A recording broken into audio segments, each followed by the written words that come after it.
Gootichi waraana bilisummaa Oromoodhaa shaggar kaaba garba gurraachaa fi kuyyutti dhuunfannaa inni magaalotaa fi naannicha irra taasisee garlattiilee adda addaatiin lafti Taaddasaa Birruu itti dhalate akkasumas lafti dubbii himaa naannoo Oromiyaa kan ta'e Taayyee Dandaadhaa keessaa bee gooticha waraana bilisummaa Oromootiin dhuunfatu qaamonni adda addaa sadarkaa adda addaatti gabaasaa jiraachuun mul'ataa jira. Oduu biraatiin ammoo qaala'insi jireenyaa hamaan biyyattii keessatti bu'ee sagalee dhukaasa waraanaa daran uummata sodaachisaa jiraachaa odeeffannoon bee tokko. Oduu biraatiin ammoo gareen Biltsiginnaa guyyaa irraan sanaa Finfinnee fi godinoota Oromiyaa tokko keessatti maqaa dirqama hiriira balaaleffannaa TPLF akkasumas deeggarsa raayyaa ittisa biyyaatii fi humnoota shororkeessaa jechuudhaan gabbaasuudhaan rakkisaa jiraachuun mul'ataa jira. Gama biraatiin ammoo yeroo isaan magaalaa Finfinnee keessa maqaa balaaleffannaa TPLF fi juuntaa jechuudhaan dachii dhiitanitti riphee loltoonni haareen ammoo biyyattii keessatti itti dhalachaa dhufuun mul'ataa jira. Riphee lolaan Gaambeellaadhaa waamicha dargoosaa taasisu akkasumas riphee loltoonni aga'oo ammoo TPLF faana ta'uun yaaddoo guddaa Biltsiginnaa naannoo Amaaraattis ta'aa jiraachuun mul'ataa jira. Oduu biraatiin ammoo Olompikii Tookiyoo irratti abdii tokkoo fi isa dhumaa Federeeshinii Atileetiksii Itoophiyaadhaa kan ta'e fiigicha maaraatoonii ganama irraan sanaa gaggeeffameen Eliud Kipchoogeen atileetiin beekamaan biyya Keeniyaadhaa seenaa addaa hojjechuudhaan injifachuudhaaf atileetonni Itoophiyaadhaa kanneen seenaa Ababaa Biqilaa haaromsine jechuudhaan garasti imalan ammoo fiigicha goolabuu dadhabuu wajjin wal qabate odeeffannoo bal'aa walitti qabanne qabna. Kabajamtoota hordoftoota keenya kunniin qabxiilee hangafoota oduu keenya saatanaa keessaa isaan muraasa hanga dhuma sagantaa keenyaatti nu faana turaachaa oduu saatanaa kan isinitti himuu an of beeksabaatim. Nageenyi keenya kan jaalalaa bakkuma jirtanitti isin haa go'echaa namoonni miseensa YouTube chaanaalii keenya hin ta'in oduu fi sagantaa nuti hojjennu yeroodhaan akka isin bira ga'uuf subscribe godhu hin dagatinaa. Nu jajjabeessuudhaaf ammoo like comment share godhachaa gamanumaan gara bal'ina oduu keenyaatti isin dabarsina.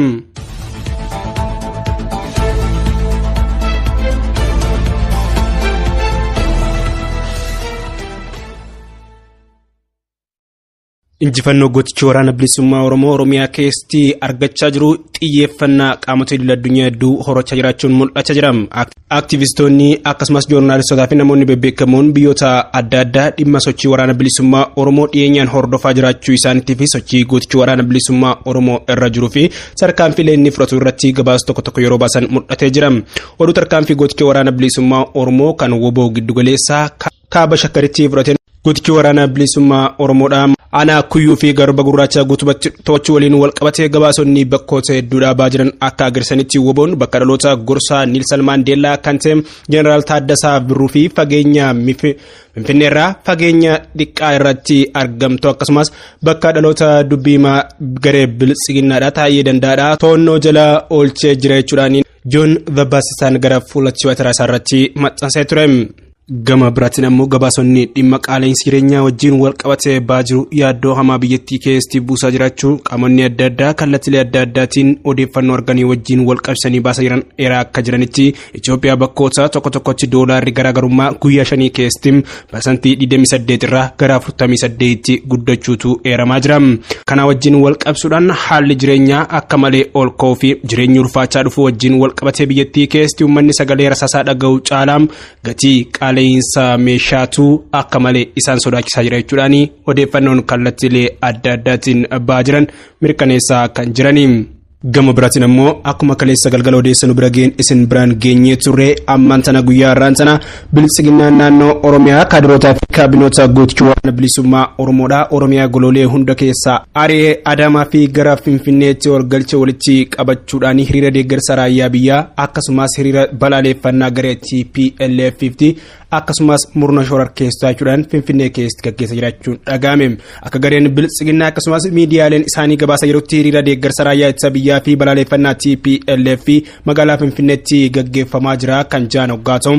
Akka isaan jaanitti namoota 1,000 lakkaa'aman magaalaa Finfinnee Addabaabaayii Masqalaatti ganama kana ba'uudhaan dhaadannoo garaagaraa dhageessanii jiru akkasumas barreeffamootaa fi ergaawwan garaagaraa qabanis baatanii mul'ataniiru. Ergaawwan birmadummaa biyyaa deeggarsa waraana biyyattiif qaban agarsiisanii fi gareen mootummaa shororkeessitoota jaan kan balaaleffatan gara caaluun mul'ateera jechuudhaan kan isaan kaadiroonni akkasumas miseensonnii fi qaamni isaanii walitti qabuudhaan uummata dirqamaa fi du'aan sodaachisuudhaan gabbaasan akka injifannoo yookiin miira fedhii uummataatiin kaka'umsa uummataatiin ta'etti uummata biyyattiidhaa fi hawaasa idil addunyaa sobuu barbaadaniin. Sagantaa kanarratti mul'achuudhaan dirqama nugusa isaanii ba'aa kan jiran Shimallis Abdiisaa akkasumas Adanach Abeebeedhaa gara adda addaatiin dubbachaa jiraachuun isaanii kan mul'atu. Hoggaatoo sagantaa kana gubbatti ergama Abiyyi Ahmad naannoo Oromiyaa irratti galmaan ga'uudhaaf kan jiru Shimallis Abdiisaadha. Misooma keenya hojjechaa diinota keenya ni barbadeessina jechuudhaan yeroo dubbatan mul'atanii jirani. Haa ta'u malee ibidda lolaa biyyattii keessatti qabsanii bakka nageenya hin jirretti misoomni isaanii kunis eessatti akka hojjetamu ifa kan hin goone ta'ullee hiriira kana gubbatti dhaadannolee mootii isaanis irra deebi'uudhaaf fakkeessuuf yeroo yaalan kan mul'atu. Hoggaatoo gama biraatiin ammoo Adanach Abeebeedhaa gara fuula feesbuukaa isaanii irratti wayita Itiyoophiyaan tuqamtu tokkummaan keenya sibiila irra jabaata jechuudhaan dubbachuun isittis mul'ataa jira. Haaluma wal fakkaatuun qondaalonnii fi ergamtoonni nugustichaa hedduun isaanii bakka sanitti argamuudhaan hiriira ifiif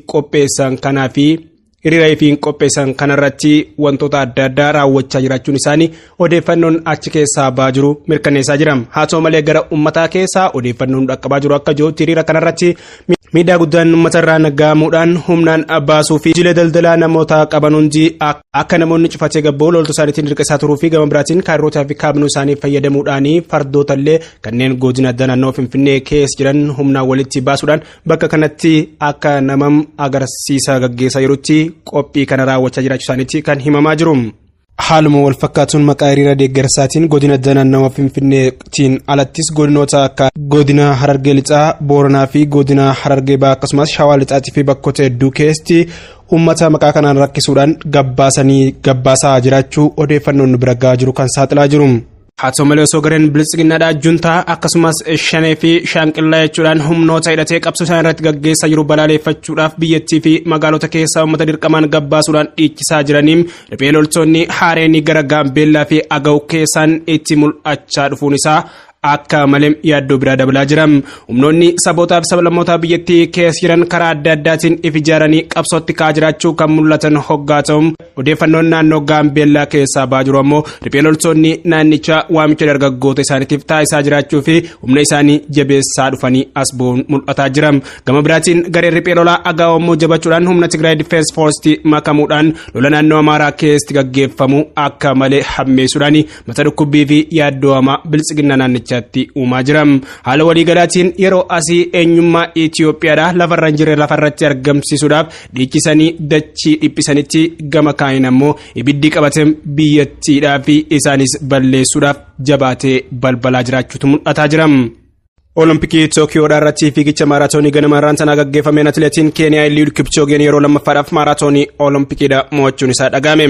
Atileetiin Keeniyaadhaa Nooman Limits jechuudhaan sa'a lamaa gaditti galuudhaan addunyaa irratti beekamu atileet Eliud Kipchoogeen Olompikii Tookiyoo irratti erga dorgommii maaraatoonii mooteen booda galfata koofiidhaan baaseen jira jechuudhaan dubbachuu isaatu mul'ate. Bara 1980 maaraatoonii Olompikii walitti aansee mo'achuudhaan nama jalqabaatis ta'uudhaan galmaa'ee jira. Kipchoogeen maaraatoonii Olompikii walitti aansee mo'achuudhaan nama sadaffaa hoggaa ta'u dorgommii kanaas sa'aatii 2 fi daqiiqaa 8 fi sekondii 38 xumuree jira. Atileetiin maaraatoonii jabaan yeroo maraatii kan jedhamu Kipchoogeen nama ganna umrii waggaa 36 hoggaa ta'u atileetiin Neezerlaandii Abdii Nagee daqiiqaa 1 fi sekondii 20 caaleetii kan mo'ichaan galeem.